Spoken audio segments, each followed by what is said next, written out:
Listen up! People Power Media Fest is back again this October. For 2022, we're focusing on how our members are building community power.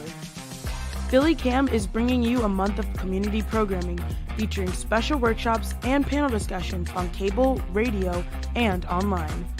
Join us again to celebrate Indigenous Peoples Day, Free Speech Week, Community Media Day, Media Literacy Week, and so much more. Tune in on Xfinity 66966, FiOS 2930, WPPM 106.5 FM, and ppmfest.org. As we highlight and share the work of local media makers, we hope it ignites storytelling from neighbors and inspires folks to connect with each other. It's People Power Media Fest from PhillyCAM, all October long. For the schedule and more information, check out ppmfest.org.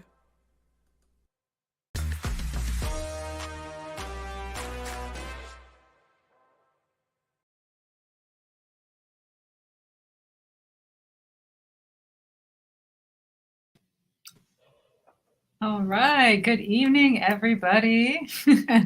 Hey, Gabe. How you doing? Hello. I'm good. Hey, Laura. Good. So welcome to our panel tonight. We're really excited. This is the last week of PPM Fest, but the first and only week every year of Media Literacy Week. And we're excited to bring you this panel, Building Visual Power, so we can think about media literacy concepts, like how creative choices inform messaging when we're content creators, and the importance, again, of not only consuming media, but really being thoughtful in how we're making creative decisions, and how those creative decisions land with our audience and help communicate. So we have three great filmmakers, media makers with us tonight, and the format will be to look at some samples of their work and then just have a conversation. And we have a YouTube audience with us. We hope if you're watching on YouTube, you can use the comments and we'll bring you into the show. So feel free to kind of throw some questions at our creators, give them some love, do some shout outs, and we'll get into it. Cool. Yeah, so excited for this. So we want to start out by having our panelists introduce themselves and their work, and we'll get a little teaser of what they're doing as well. So we're going to start with Hilary Brashear, who is going to talk about Squirrel Hall Falls. So tell us a bit about yourself and the work that you created, and then we'll get a nice little clip out of that too. Sure. Yeah, so my name is Hilary, and I am a filmmaker and video editor, and I started Squirrel Hall Falls in 2015 when I was living just down the street from this little park that was gated and abandoned, and I was really curious about its story, so I decided to make a film to try to answer my curiosity. Awesome, and let's check it out.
It would be interesting to see if somebody would break the lock off the gate and open it up and see what they can do with it.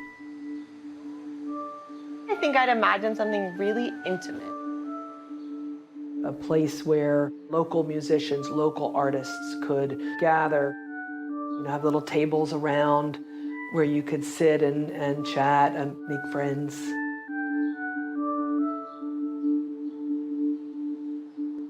It's been dead for a while, but I still believe that there's some seeds in there that's willing to grow. It only needs to be nurtured.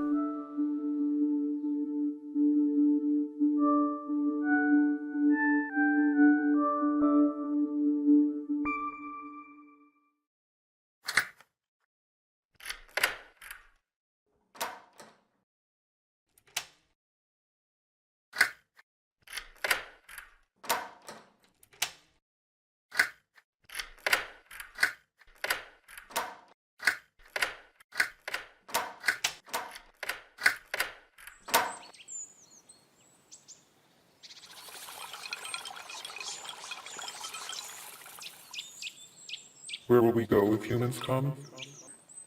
Somewhere away from them. Those kinds of places are disappearing, though. I thought causing that leak in the human building would do it. Yes, we did that. It is so nice here. We didn't want to be bothered by mortal bipeds and their bickering.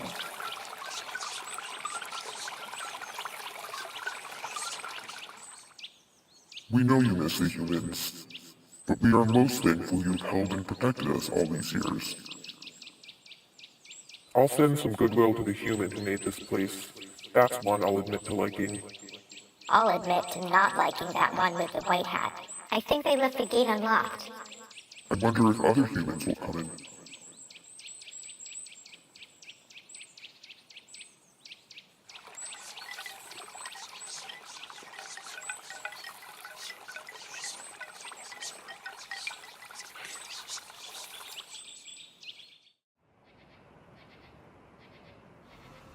I just had this really intense dream about the park.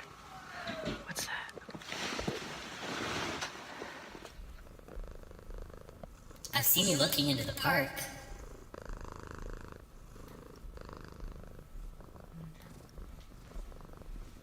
The door might be open. Try it.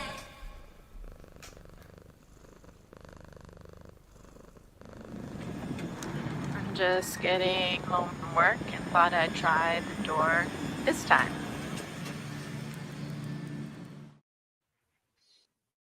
Awesome. That's so cool. I pass that Squirrel Hall Falls every day, and I think about this film every single time. I'm like, what's behind there? So amazing work. Thank you. Great. And just for context, so that the film is in 3 chapters, and that's the last chapter, and we kind of leave you at a cliffhanger, but it shortly ends after that with some payoff. So cool. Awesome. Yeah, I look forward to talking with you about it. Yes, yeah, to dissecting it. But let's move on to our other panelists to introduce their work and then get a little clips of it. So we are going to welcome Ricky Clover, who created a 3-part series. So he's working on the 3rd part now, but Marky, and this is a super cool animated short series. And why don't you tell us a little bit about it, about yourself and about Marky? Okay, well, my name is Ricky Clover. I am a 3D animator. Won multiple awards for the Marky series. This second one is the sequel to the 2019 Cameo Award-winning for Best TV Production. So Marky Be Buggin is basically Marky going through day-to-day bad luck with his bad haircut, and now he's going through the day-to-day with his bad luck throughout this city or hometown. So it's not just him doing it, going through this, and he's going through this the craziness like 5 days a week. So awesome. You do be bugging. Awesome. So we're going to take a look at a clip from Marky Be Buggin, which is the 2nd installment of this series. So take a look. I was walking downtown on my way home. I got my snacks in my hands. I'm feeling so good. I'm stronger. You gotta be stronger. I'm in the city every day. That's where the story begins. At the start of middle school and I don't got no friends, but I'm stronger. You gotta be stronger. But I'm stronger. Whoa! You gotta be stronger. But I'm stronger. Gotta be stronger. And And when I opened up my eyes, I'm in the hospital. I got the doctor standing here, my mom is over there. What's going on? Please tell me what's going on. What's going on? Please tell me what's going on. What's going on? Please tell me what's going on. What's going on? Please tell me what's going on. What's going on? Please tell me what's going on. Let me go find out real quick. And then I looked up in the mirror. I don't like what I see. I don't think I look the same. What is happening to me? No, I just started school, but I gotta stay stronger. Yeah, yeah, you gotta be stronger. Yeah, yeah. So now I'm headed to the clinic cause I'm stuck like this. The doctor told me he's gonna try his best. I'ma need some surgery on my head. I'm the first in the line. Everything's going good and I'm gonna be fine. But I'm stuck like this, my hair's stuck like this. Everybody's staring at me cause I look like this. That's why I act like this. Even the bullies in my school wanna pick on me. They want a piece of this.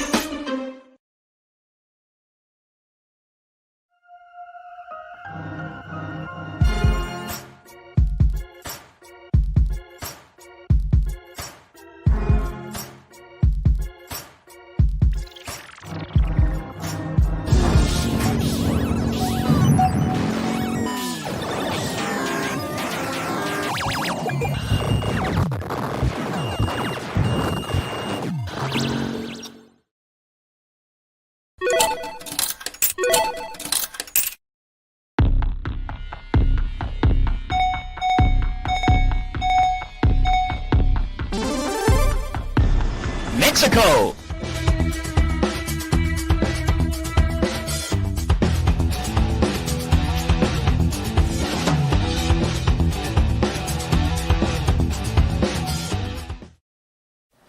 Round one. Fight.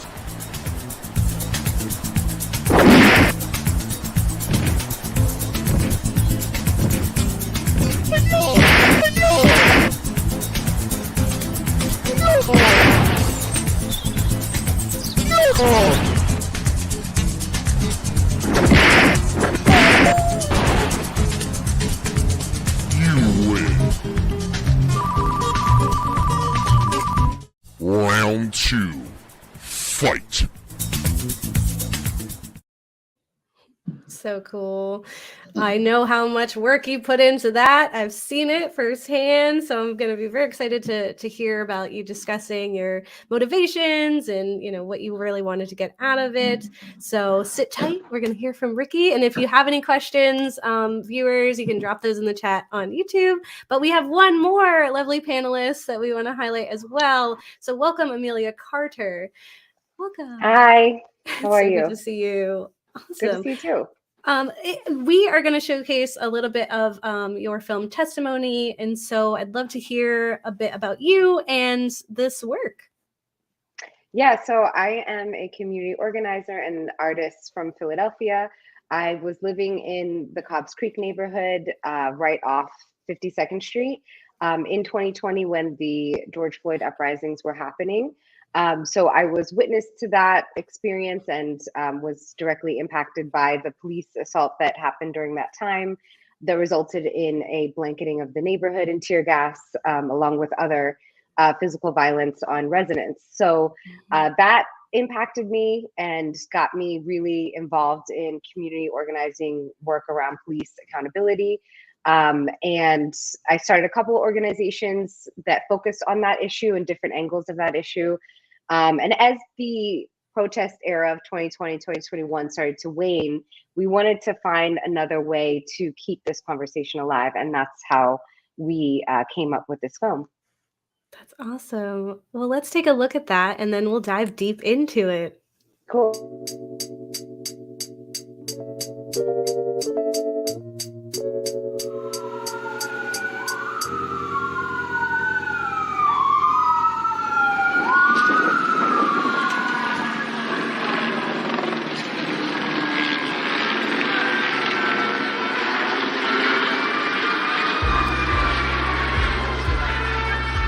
My name is Amelia Carter. I have worked at Penn for 8 years and live on 52nd Street. I was there on May 31st when the police swarmed my community. In the several hours of their occupation, I witnessed elders being shot in the face with rubber bullets and neighbors being pepper sprayed at point-blank range. I heard the cries of mothers who screamed, "Kids live here, please don't shoot," as tanks rolled down residential streets launching tear gas indiscriminately.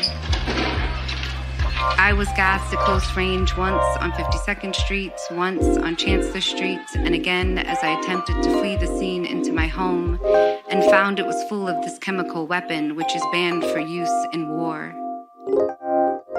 After cleaning up the corridor the next morning, Philly moved on. I kept waiting for the city to care. I kept waiting for someone to notice that the police didn't protect anything or anyone, but those conversations never came. Instead, what I heard was, we deserved it and it was for our own good. Growing up in Philly wasn't always easy.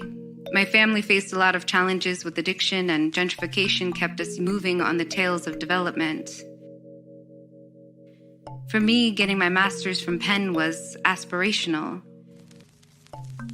A chance to break out of my blue-collar inheritance and take a shot at the comfort and stability not afforded to my parents. I realized, though, the deeper I entered into Penn's culture, the more shame I had about speaking too loudly on the systemic injustices that shaped my own life experience. While it was okay to criticize institutional failures and social dysfunction in other countries, I was viewed as too angry and cynical if I pointed out those same maladies here.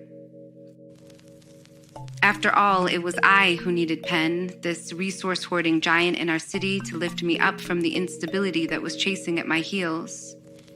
If I could just make myself small enough, agreeable enough, grateful enough, I may be able to keep what the institution had so graciously given me. But when I heard from my neighbors that Penn and Drexel University police were present on 52nd Street that day, a wave of anger, sadness, and outrage washed over me. How could this be? Why would campus police do this? Cobbs Creek is a residential neighborhood far outside of campus, and university police are only meant to serve students, right? I learned that Penn's police force, one of the largest in the nation, is part of a disturbing trend. With funding from student tuition, campus police have grown into full-blown militarized police departments with all of the weaponry, power, and jurisdiction of municipal police, but none of the public oversight. Penn is proud to pronounce that their police force is the most trained and well-equipped in the country, but this nation in mourning has made it clear that we don't want more police intervention. We understand deeply that police arriving in riot gear before a riot has begun will never prevent violence. It will only provoke it. Amazing. Thank you so much for that. And I'm super excited to hear the development of each one of these. They're all so unique and absolutely incredible.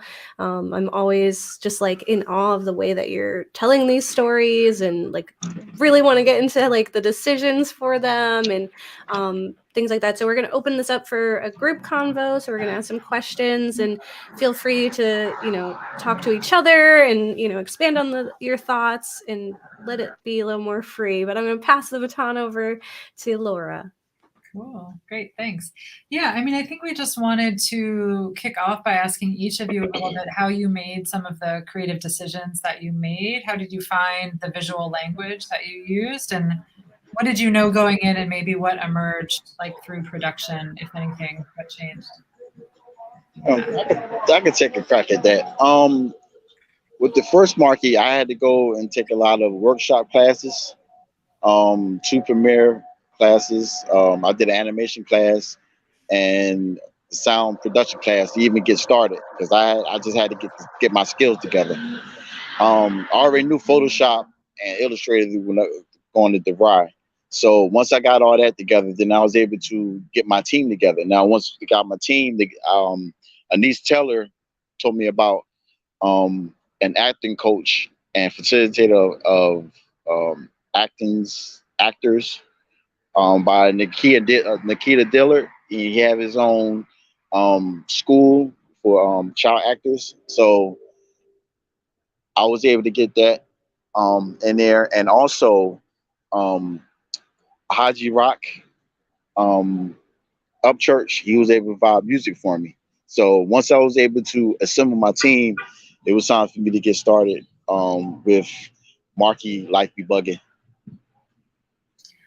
And Ricky, just to follow up, like, did the character and the scenes, did they come from sketches that you had been developing, or kind of where did you sort of start to develop what the character? Marky is an old concept I had since middle school. Now I'm 44 years old, so I had this concept since it was early 90s, and I always imagined my life. I was like, Marky basically came up with the fact that I used to love sitcoms and animation. So I was like, well, what if I imagine my life as a sitcom? So that's where basically Marky came from. And of course, when you're in middle school, most of your life is spent in school. So, but Marky's basically me, and those characters are actually based off kids I went to school with. Awesome. And this was, for folks who don't know, Ricky, I would say one of our most frequent PhillyCAM members, like maximized using the Media Lab to animate that film pretty regularly for a very long period of time. So it was really amazing to sort of see it in so many different stages, because we all know as media makers how much work goes into media production, and then how much work goes into animation is just like elevated layers, above. So awesome. Thanks, Ricky. All right. Cool.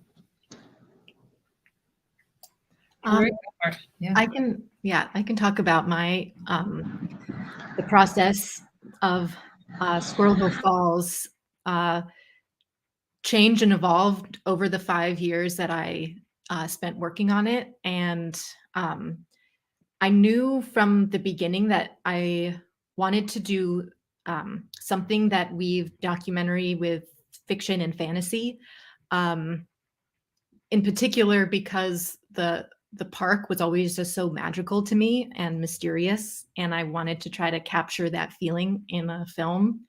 And as I started interviewing people and learning about the history, this is my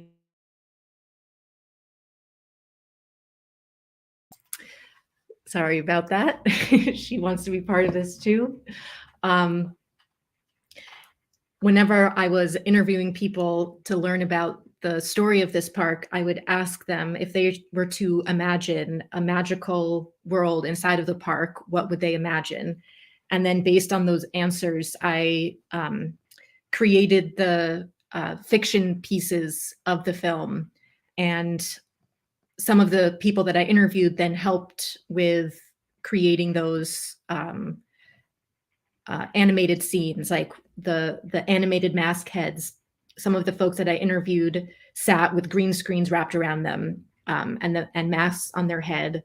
And the masks were one of the folks I interviewed collected masks. So we used his masks to create these spirits that lived in the park. And it was all, the process of creating the film was very collaborative with the people that I was interviewing, and also the people that I was living with, because I was living in a house with about 7 other artists, and one of those folks was an animator, and I was able to work with them to create the animated sections of the piece. And did you know that you clearly, like, your voice, it was part of your own inquiry? Did you know that filming yourself would be part of the process, or is that something that kind of also came through development?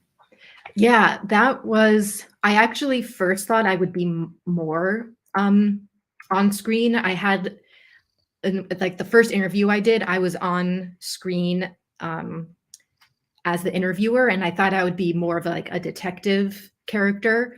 But after watching back that first interview, I just felt like I'm too awkward for this. This idea isn't really working. So then I kind of transitioned my role in the film as like more one of curious neighbor who just really wants to get inside of the park. Oh, great. And for me, the process was a little different because originally the group wanted to make a completely different project that was more of a traditional documentary and looked into the history of some of the issues that we were talking about in our organizing work. And then that ended up not working out and ended up being bigger than what we could take on in addition to organizing.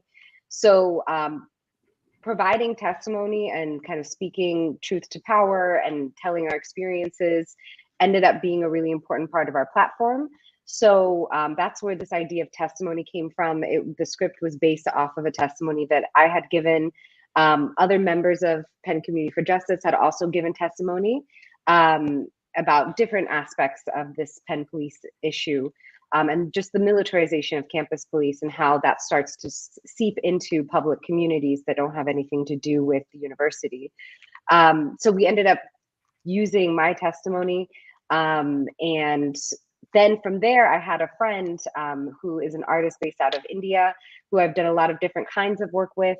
And she was kind of just watching what was happening remotely and wanting to support and have solidarity with what was happening here in the organizing work we were doing in Philadelphia. And so at first we were like, okay, we're going to do a stick figure kind of a thing where we just have this, backtrack of me speaking, and then we can make a stick figure thing happen. She had never done, even though she's a visual artist, she had never done any kind of animation before. So her and her crew were in the middle of India's really intense lockdown. And they kind of had the time, thankfully, to spare to accidentally make this a really incredible visual work. And it just, by the time I saw it, and I was expecting stick figures, and then I saw what they actually were able to produce, it was just incredible. But the visuals are basically created out of me taking photos of things that were happening here locally, sending them, and also sending them with the visuals that I was imagining, and then them reinterpreting that content, as well as coming up with some original ideas of their own. So it was all done remotely and all done kind of collaboratively and creatively, considering the really unique COVID circumstances it was developed under. Wow. That's awesome. I mean, it's amazing what technology can do in terms of creative, collaborative, remote production now.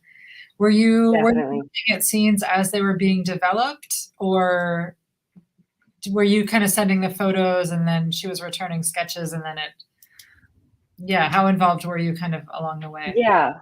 I think that, I'd seen just every once in a while I saw something, but not full scenes until pretty much it was at the end phase. And then it was just small edits from there.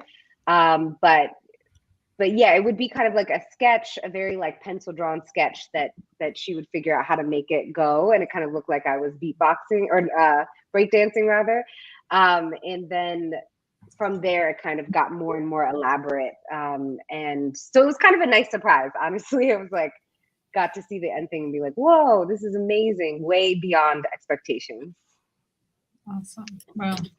Awesome. Yeah, that is so cool. I love looking at the process, and because I just see it and I was like, whoa, and it's like, wow, this is actually possible. People just come together and you can work together.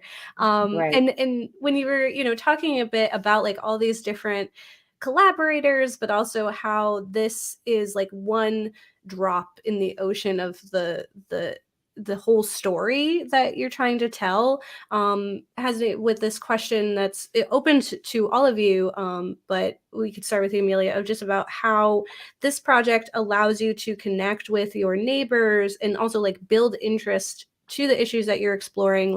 How does this specific way of approaching the media impact that?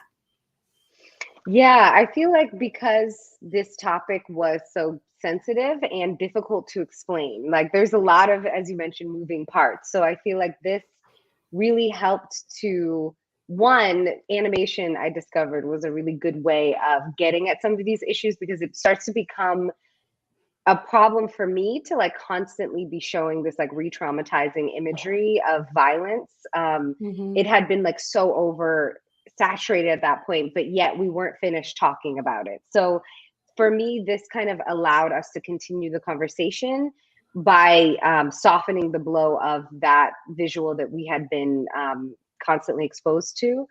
And then it also allowed for all this information to be synthesized into one clear message, which was really helpful for us.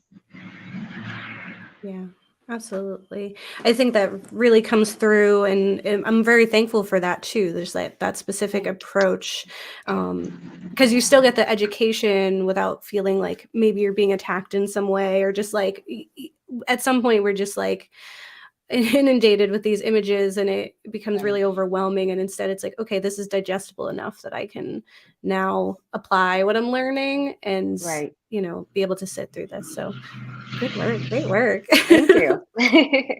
And I wanted to offer up that question to you two as well, of if there's any thoughts you have about how your project and this approach to it might have connected you to your neighbors, your neighborhood, and to educating them on the issues that you're discussing.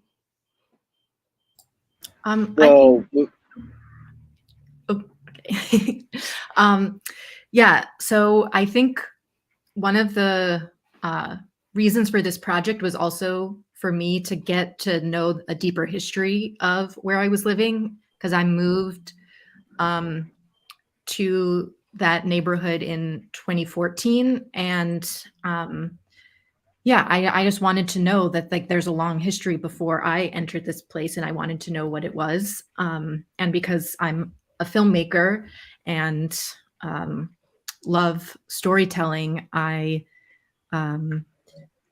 did that learning through creating a film. And so I'm also very introverted and shy about talking to strangers. So having a project where I had like very clear directive of why I was reaching out and talking to people helped me to connect to neighbors.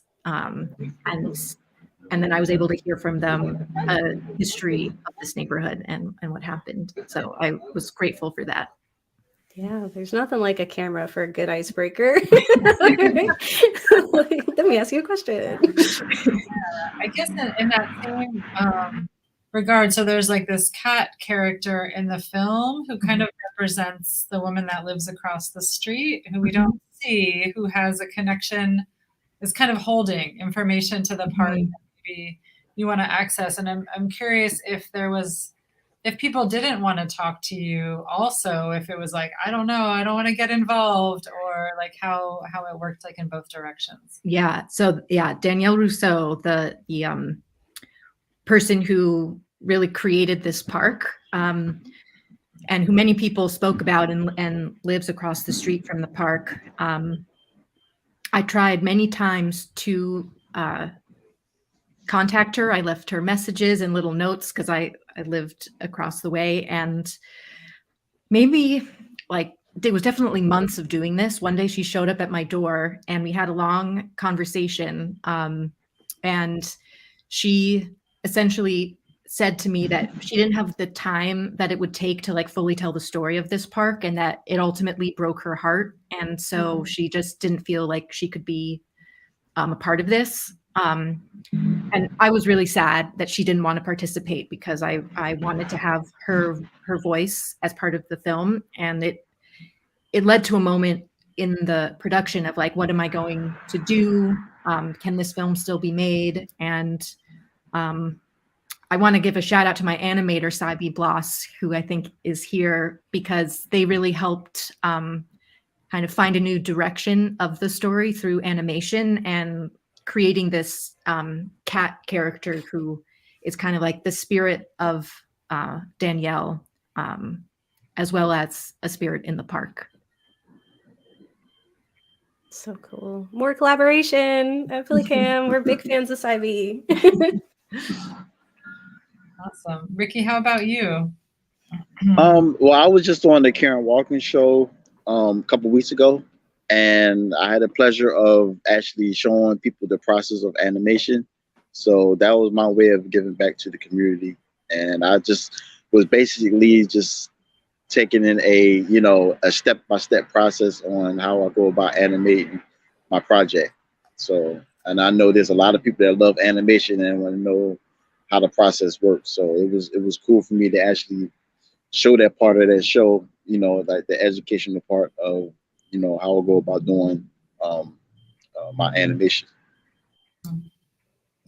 And what about, like, Ricky, what about the character? And did you find, were there ways that you were surprised that people related to Marky? Well, the thing about Marky is basic a story about a fish fish out of water, and it's like he's being bullied because he got something that's different about him is basically his haircut. So that's relatable to anybody that's going to a brand new environment and they are like a pariah. Now that I know people's going to graduate towards it, I had no idea, because I always like the concept, but you never know. I mean, filmmaking is objective. So, but I'm glad that people are, what I'm saying, they like, what they see. I was able to win many awards from it. And also I had a lot of voiceover talent that was a part of it. I want to give my shout out to Charles Gregory, who was the voice of Marky. He's did not only Life Be Buggin', but also the third one I'm doing, which is already done, Rock the House. So I got my brother, who's Marcus Clover. His name is his rap name is Bozzy Bars. He did the entire soundtrack for the third one. So I got a lot of talented people that's a part of my project, and if it wasn't for those talented people, I won't be able to do Marky. So I give shout out to the Kid Dillard and Trizzy the Mouth. I'm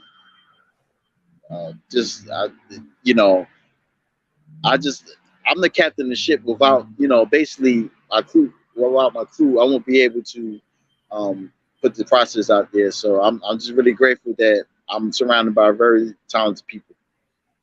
Yeah, absolutely. And I think that I really appreciate this idea that like you had been sitting on this idea and creating it was like this catharsis for you to kind of like finally get it out, and for you to then pass on that knowledge and like teach others who can then in turn be creating these stories that are cathartic to them in a way to express and maybe connect with people that they weren't expecting to connect with, right? Because there are so many ways that we can really identify with media, and sometimes it's not always like, oh, this person looks like me. Sometimes it's a situation or an environment in which they're in that you're like, wow, I really I feel seen, or I feel connected. And that's just like another way to give back, and also just loving all the collaboration and connectivity that comes through with production and these amazing pieces. So cool.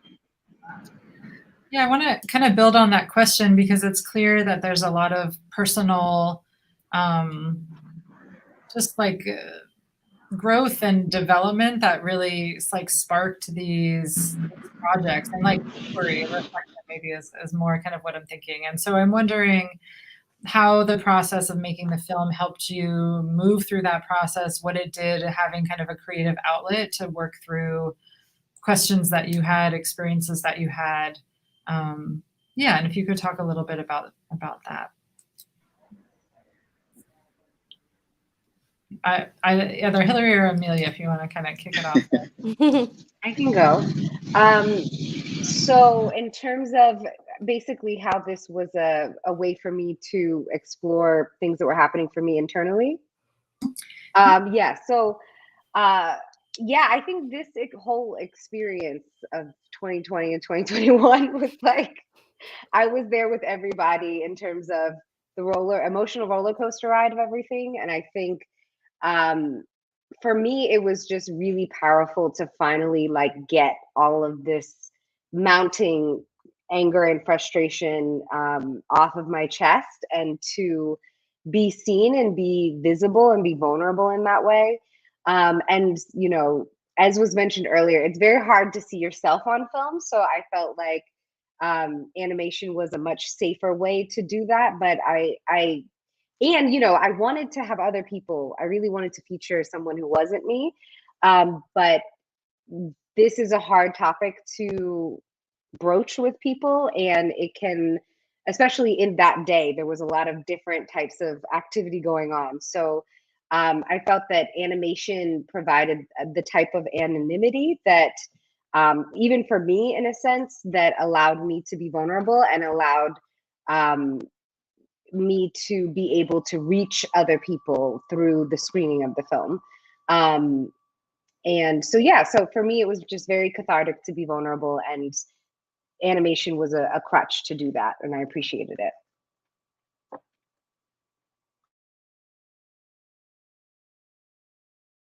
I can go. I think one of the things I was thinking about in making this film was gentrification and what spaces are lost or changed through neighborhoods gentrifying. And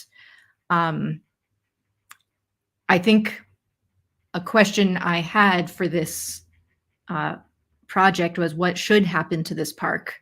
And I think when I started, I felt like it should be open and usable for the public. And I still feel that to some degree. But as I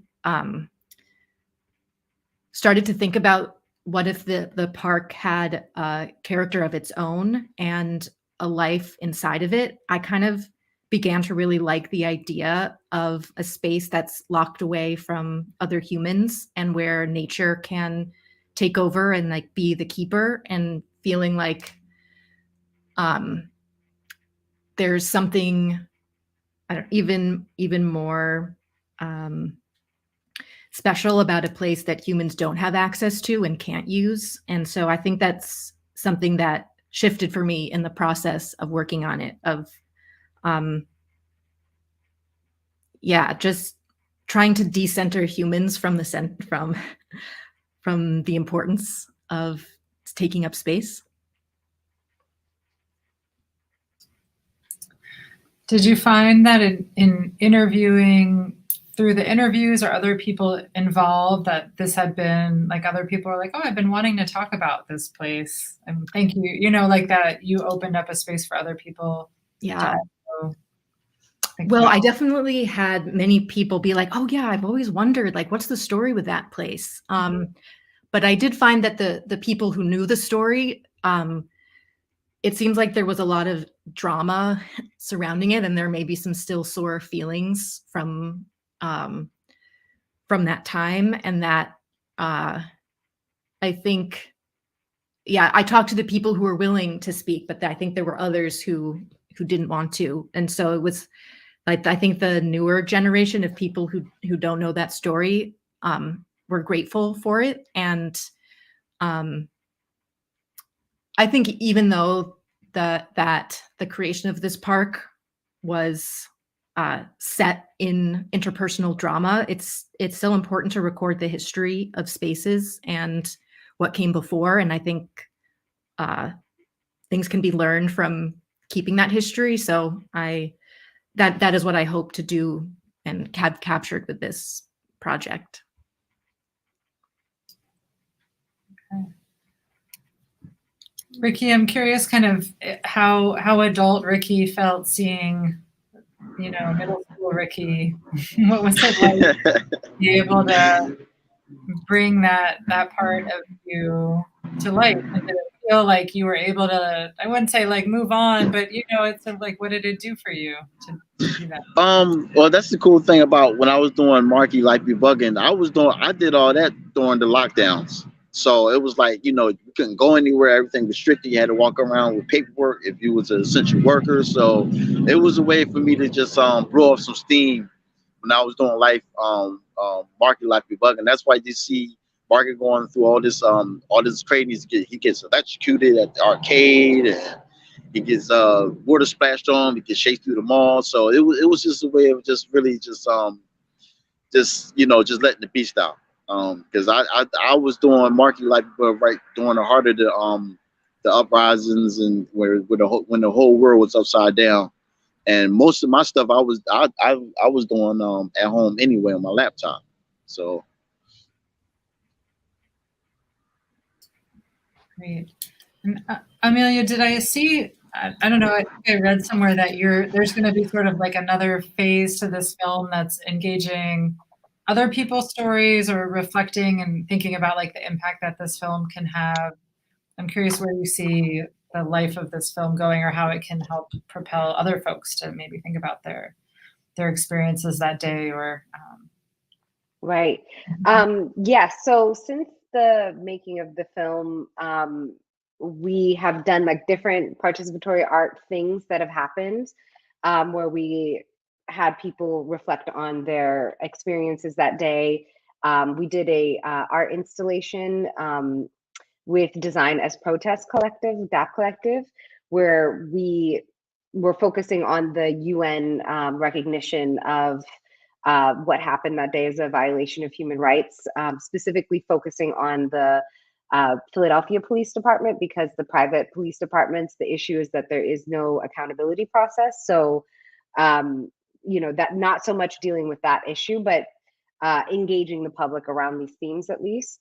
And now I'm working on a film project called Spirit on 52nd Street, which explores kind of similar themes that have been discussed today, that these communities and neighborhoods have a presence that is bigger than, the act of gentrification or, than the uprisings, that they have a long history before that time, and they're going to have a long future ahead of that time. And so, if we were to look at the essence of what is 52nd Street, what would it look like and what would it sound like, and what does it think of its past and how does it see its future? So also taking a similar approach as Hilary mentioned. We'll be on the lookout. Yeah, and hopefully from that process, folks will, the community will be able to continue to participate in the process of reflecting and imagining a new future. Awesome. Great. I have kind of like one more media literacy question before we I want to hear from the other folks in terms of like the progression of their projects or sort of evolution of their work. I'm curious if you could share maybe, as media makers, there's a million tiny little decisions that we have to make that are often invisible to the audience. And I'm curious kind of if you could give us a little insight or maybe pick one aspect of your project that you really like put a lot of thought into that might or might not be apparent in terms of the creative work that went into it. It's for any and all of you. Well, with Marky Be Buggin, the sequence where Marky actually playing the video game. See, I patterned that off of an actual video game called Street Fighter 2. I was a big fan of. I still play the game to this day.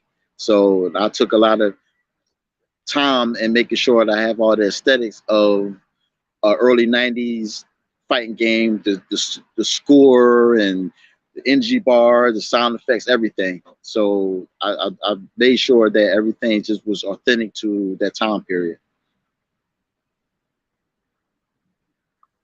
Yeah, it was definitely giving Street Fighter vibes. I caught that for sure. And I guess for me, one of the key things was that I didn't mention was the music and sound score. So local musician named V. Shane Frederick, who is a jazz musician and good friend, he did the original musical score. And then we also overlaid live music, because I was like filming everything during that period. So, or not live music, but live sounds from the day of May 31st and live sounds from all the follow-up protests. So in the beginning, the helicopter sound, the sound of people screaming, that was all real from the day. And then later, which wasn't seen today, there was live chanting from follow-up protests. So so that was, to me, like a powerful thing that people might not even perceive, but for me, when I hear it, it's what gives me goosebumps when I'm watching the film. I also want to say that the music for Squirrel Hill Falls was also composed and recorded by a Philly artist, Allegra Eidinger, who I really loved working with. And that was a very easy part of the process because they are a very talented musician. Something that took a lot of time was figuring out the voice of the park. It took time because there were many drafts of one, that the voice was going to have, that the park was going to have a voice, and then two, what should that voice be? And I had friends, I'd written a script for the park and had friends record that script in different voices and would show it to people for feedback, and nothing was like feeling quite right. And I can't remember if someone suggested this to me or if I came up with it myself, but I was like, the park should not have a human voice. Like, the park is not a human, and maybe we don't need to know exactly what the park is saying.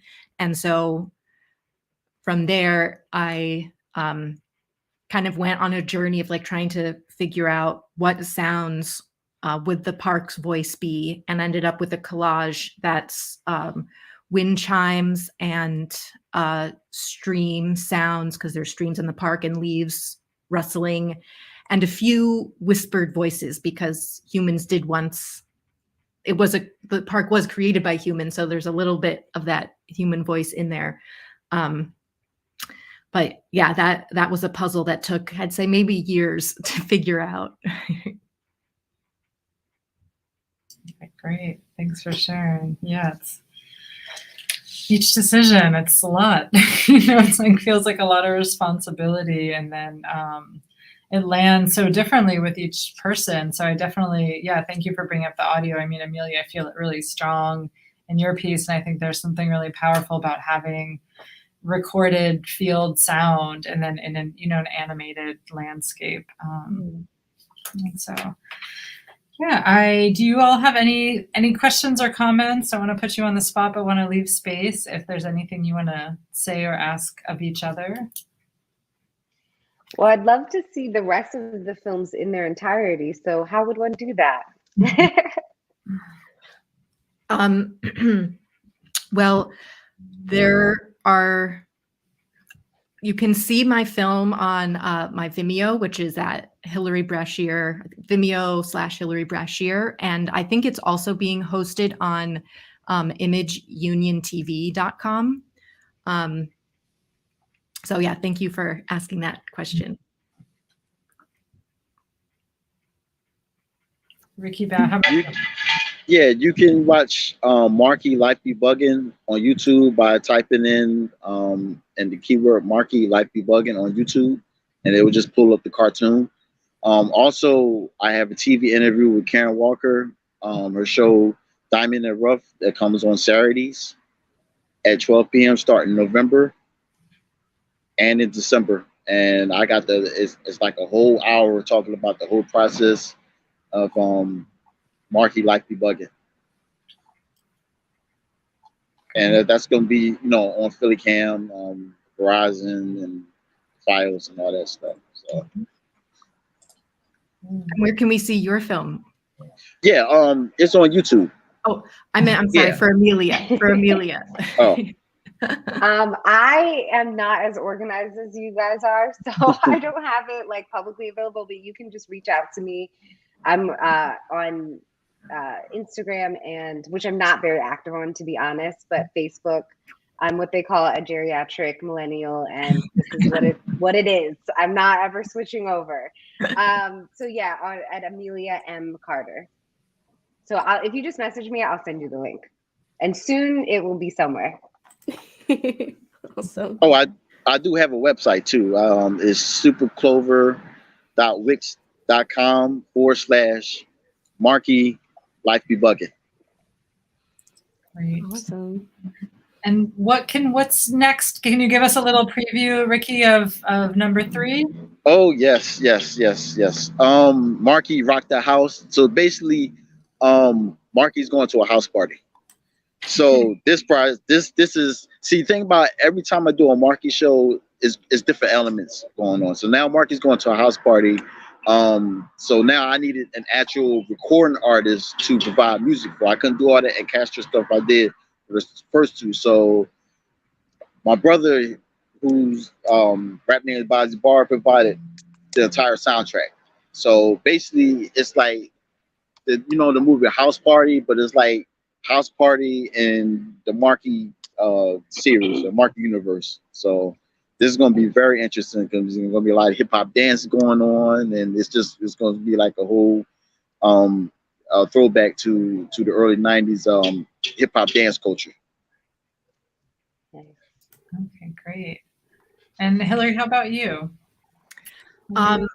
So the project that I'm working on right now, I am working on with Vicky Finari, who teaches at Haverford College, and it's a feature documentary about a water aerobics class that took place in the Ardmore YMCA before that location was closed, and it documents the last year of that class in that YMCA and documents the friendship and community that has built around this water aerobics class and the teacher who's been teaching it for 25 years and people who've been attending it for that long. So it's about aging and community and friendship, and it's a really beautiful project, and keep your eyes posted for when it is finished. That sounds great. And ironically, coincidentally, I'm also working on a film about Ardmore, Black history in Ardmore. And I'm the humanities facilitator at Scribe, which I just started this year. So that's one of the projects. So maybe if there's future screening possibilities, we can combine all the things Ardmore. That's great. Yeah, and I'm also working on another one about Black history in Devon, and also through Scribe. So I've really enjoyed working with both of those communities and have familial connections, adjacent familial connections. So it's great that life has brought me full circle. So in that way, and then also Spirit on 52nd Street will be coming eventually.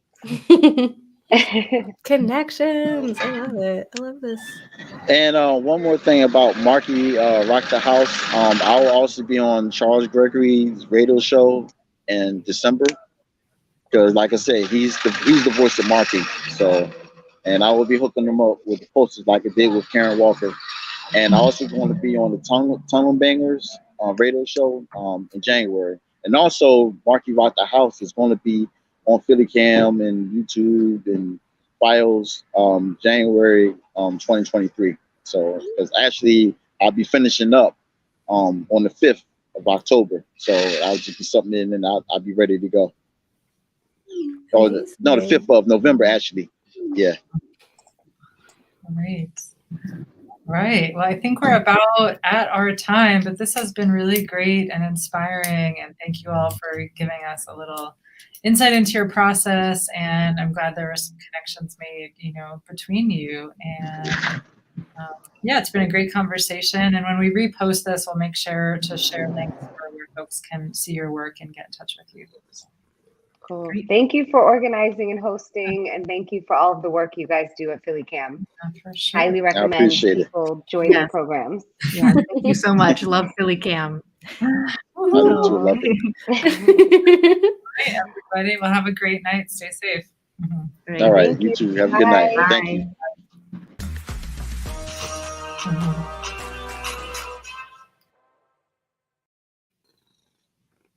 Bye.